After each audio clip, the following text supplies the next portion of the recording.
আসসালামু আলাইকুম। Launch travel ভিডিওতে আপনাকে স্বাগত। নতুন আরেকটি ভিডিও নিয়ে আপনার মাঝে হাজির হলাম। ভিডিওতে দেখতে পাচ্ছেন এমকে শিপিং লাইন্স এর ব্যানারে আরও একটি নৌযান। এর সঠিক নাম জানি না, অনেকে বললো যে এমবি মিঠামইন নাম। আপনারা যদি সঠিক নামটা জেনে থাকেন অবশ্যই কমেন্ট করবেন। আসসালামু আলাইকুম।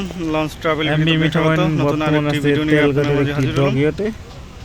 ভিডিওতে দেখতে পাচ্ছেন এটা সম্ভবত নাম এমবি রাজারহাট সি যেরকম সিস্টেম জানি না, এই আপনারা যদি সিস্টেমের জেনে থাকেন অবশ্যই কমেন্ট করবেন। আন্ডারগ্রাউন্ড হয়তো এমকে শিপিং কেবিন লাইন্স এর আন্ডারে এই ট্যুরিস্ট জাহাজ দেখতে পাচ্ছেন এমনি মিঠাই সম্ভবত এই জাহাজটি দোতলা। এটা সম্ভবত রাজারহাট টুরিস্ট সি ভেসেল হিসেবে যেরকম যুক্ত হবে ছিল আন্ডারগ্রাউন্ডের মতো, সেরকম আন্ডারগ্রাউন্ডে এমনটাই শোনা এই যাচ্ছে জাহাজটি যে পুরোপুরি শীতাতপ নিয়ন্ত্রিত থাকবে। ভেসেল হিসেবে যুক্ত হবে সুন্দরবনে। এই জাহাজটিতে সম্ভবত সুন্দরবন টুরিস্ট ভেসেল হিসেবে চলাচল করবে। এই জাহাজটি বর্তমানে আছে তেলঘাট ডকইয়ার্ডে। এই জাহাজটির বর্তমানে কাজ করানো আছে পপুলার চেয়ার তো থাকবে না, অবশ্যই কেবিন হয়তো জ্বালাই থাকবে। দেওয়া আছে এই জাহাজটির।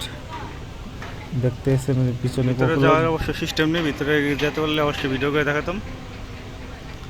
পিছনে চলছে বর্তমানে পপুলারের কাজ, পপুলারের জ্বালাই দেওয়া হচ্ছে। এই জাহাজটি দুটি ইঞ্জিন থাকবে, তারপর দুটি পপুলার থাকবে। এটা অবশ্য উপরে যাওয়ার বর্তমানে সিস্টেম নেই, খুব শীঘ্রই সুন্দরবনে টুরিস্ট ভেসেল হিসেবে যুক্ত হবে। দেখাতে পারলাম না। আপনাদের সাথে থাকার জন্য অসংখ্য ধন্যবাদ। ভিডিও যদি ভালো লাগে অবশ্যই লাইক কমেন্ট শেয়ার করবেন। আরও রং করানো হবে ভালোভাবে।